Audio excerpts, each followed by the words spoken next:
I am so excited to be here. I can't believe I get to actually open up these conferences. As Adam said, I've been with Tealium now for 6 years, and it's been an awesome ride. And he told me, he said, go out there and talk a little bit about what you've seen on the road. And I said, on the road? I haven't been on the road, I've been in the air. In fact, I've been in the air about 180,000 miles a year for the last 4 years. I've actually stayed in hotels about 100 nights a year. I've literally been everywhere. It's been really cool to actually almost be an astronaut, being back and forth from the moon a few times, right? I've met big companies, small companies, marketers, IT, development, everybody from all walks of life, from all over the globe. And it's really been a highlight. It's been a privilege, actually, I'd say. But we are definitely at a crossroads. It's been very sort of obvious to me as I've done my travels and I've had conversations with people to recognize that there's this sort of interesting intersection of customer expectations, privacy and regulation, and then of course brand goals and brand needs. Right smack dab in the center is data, and you're all here to talk about data, right? Tealium's Universal Data Hub, that's what the story is going to be for the next 2 days. Now, this intersection isn't going to be some crazy Marktopolis where everything falls apart and there's zombie cookies running around. No, but it is going to be change. There is going to be change, and we need to recognize that. We need to be ready for it. We need to embrace it. And so what I wanted to talk about today is sort of these three themes, these three sort of competing forces and what change they're going to drive and some of the things that we as marketing and developers and IT have to think about, all right? So first and foremost, many of you who are working on the front lines probably recognize this, but customer expectations are just through the roofs, right? And that's because there's a whole new generation, I call it the on-demand generation, right? There's no such thing as channels. It's all just one big brand narrative. It's one experience. It's just another touch point in a conversation that they have with your brand. And the expectation that conversation, it has context around the relationship that they have with you and the mood that they're in and what they need from you is becoming sort of the driving factor in marketing today, right? It's not just about conversions, it's about experiences. How do you build a brand relationship? Well, first, you gotta be really careful about yelling. The days of sort of batch and blast, I'm telling you what I wanna tell you, they're gonna give way to listening and reacting, right?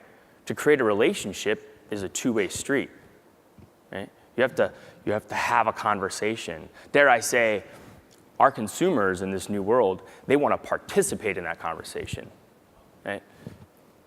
Bad experiences actually almost have greater impact than good. Creating detractors who have social platforms is a really scary thing, right? I think that this new culture has another radical change on the horizon.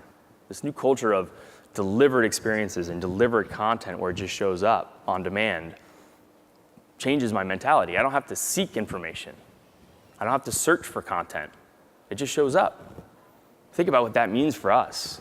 At these major portals where we've sort of traditionally gone to speak to our consumers are going to give way to countless different mediums, right? That's probably why there's 5,800 different marketing vendors out there in the space today. They're all trying to figure out how to talk to customers, to talk and participate with customers. As this attitude and this expectation that experience is just there and it's perfect all the time arises, we have to start to think about what implications that means for us. How do we plan? How do we react? How do we be in the moment? Well, first and foremost, that we have to recognize is that the moment is happening in real time. One of the things I tend to hear a lot is, I'm not ready for real time. We don't do real time.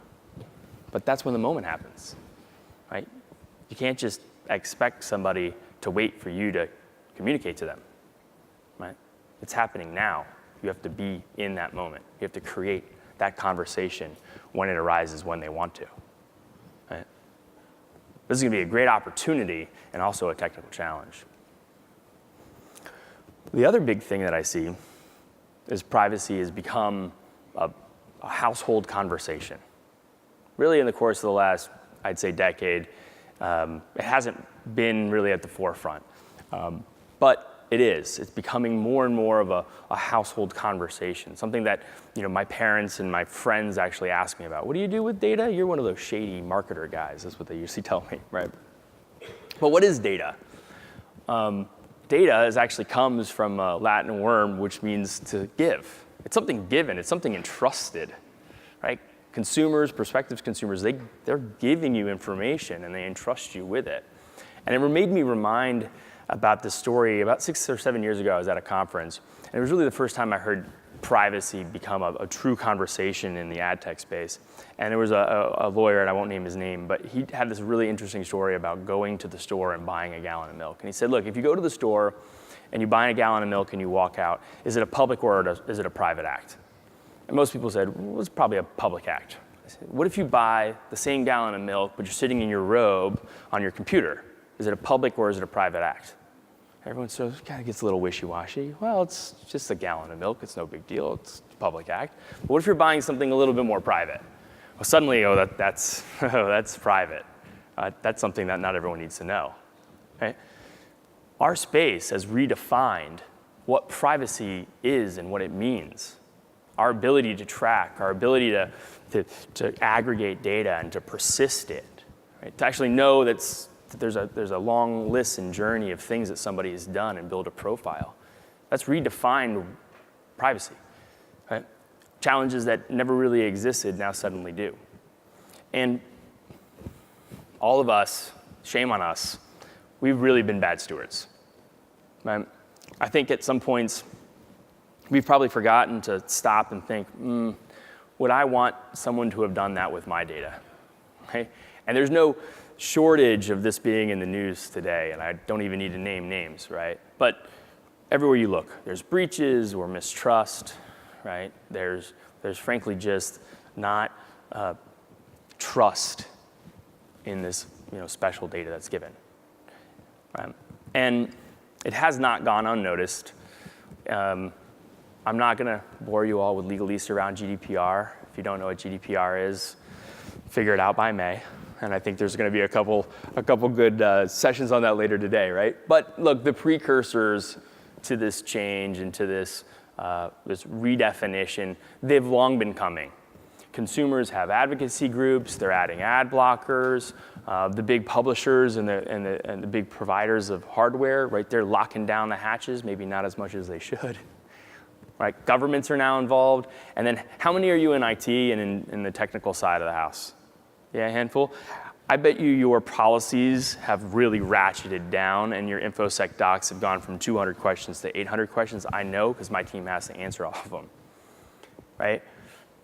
The precursors are there for this radical change, and it's coming, and the first form of it is going to be some of this major regulation coming out of Europe. But really, what's going to end up happening is there's going to be some radical changes in technology. I could sit here and try to predict all of them. Half of them I'll get right, half of them will get wrong. But I do think that some of the technologies that we rely on, things like third-party cookies, they're going to be crippled as we move forward, right? Consent and transparency is going to be the norm regardless of what country you live in. We're all going to be doing that. We're all going to have to communicate to our customers what we're doing with their data. We're going to have to become good stewards. I think that there's another thing that's going to change, and this is going to be a cultural change. And I think it's going to be the one, probably the most disruptive part of privacy. And I think content is going to rapidly be paid for. Let me explain. Data has long been the currency. I give you my data, you use it for advertising, I get free content and experiences. But when the data, the currency of this communication, this currency of this relationship dries up, right, because of things like the e-privacy directive, which are going to turn off third-party cookies and browsers, things like that. Somebody has to foot the bill. This is a great opportunity, right? Because companies that are building great experiences and exceeding expectations and have great content, they're going to be the ones that are drawn to, right? And as they're drawn to and they become authorities, they'll be able to charge for that content. The flip side of that is that we're working in that on-demand era, right? Where everyone expects an application to cost 99 cents and run on their phone, right? So there's going to be this gap between consumers being willing to pay, and the realities of needing to keep the lights on. I think this is going to be a great opportunity. It's also one of the most radical changes that's going to happen in our space. It's going to be a result of all of the privacy regulations that are going to come to be. Last big theme. The brand is so powerful. So some of my colleagues actually know this, probably most people don't. Early in my career, I was an action sports guy. I dress up a lot nicely, but I love my board shorts and a surfboard. And I actually ran Monster Energy's grassroots marketing campaign. And I did this. Unfortunately, I feel really bad about it. But we had 700,000 consumers, mostly 18 to 24-year-old males that were into action sports and sort of extreme sports, if you will. And they were all vying for a sponsorship position with Monster Energy. And so we came up with this great idea of having a tattoo contest. I feel really bad about it now. I never expected. That's actually the guy in the upper right-hand corner. That's the old logo. The one up here in the upper left, that actually me and a buddy of mine made. But what it made me realize is that the brand isn't actually yours, especially if you're a CPG. It's owned by the community to some extent. Once they build a relationship around a brand, dare I say they build trust with the brand, it becomes part of who they are. They identify with it. And in order for you to get them to identify, you have to have great core message. You have to, in this case, you had to be cool, right? But we're jumping way too ahead. Every meeting I go to, I just want the machines to figure it out. They'll do it. Personalization. I've never met the person. Personalize. Ever walk into a room, into a meeting, and someone shakes your hand, and they're like, "Hi, Chris, how you doing? I know all about your family and your kids." It's creepy, right? We got to back up a step, right? We have to find some balance. Let's create some trust, right? Let's build a personal relationship starting with a core message and core beliefs, right? We have to stop setting it and forgetting it. Well, it'll all just work. I don't have to do any work. No, we're marketers. We're storytellers.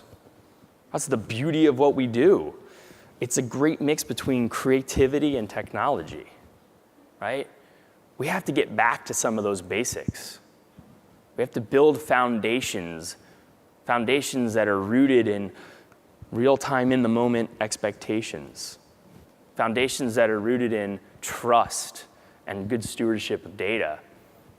And we have to use that foundation to create awesome narratives that start with core brand beliefs and drive into personal relationships and personal conversations. Over the next 2 days, we have a ton of awesome content. We have customers who are achieving just this, building those foundations to have those conversations, building those foundations to deal with whatever changes are ahead, right? With change is great opportunity. In fact, I'd argue we're at this pivotal point where opportunity is going to arise everywhere. I'm very excited about it. Thank you so much, and have a great conference.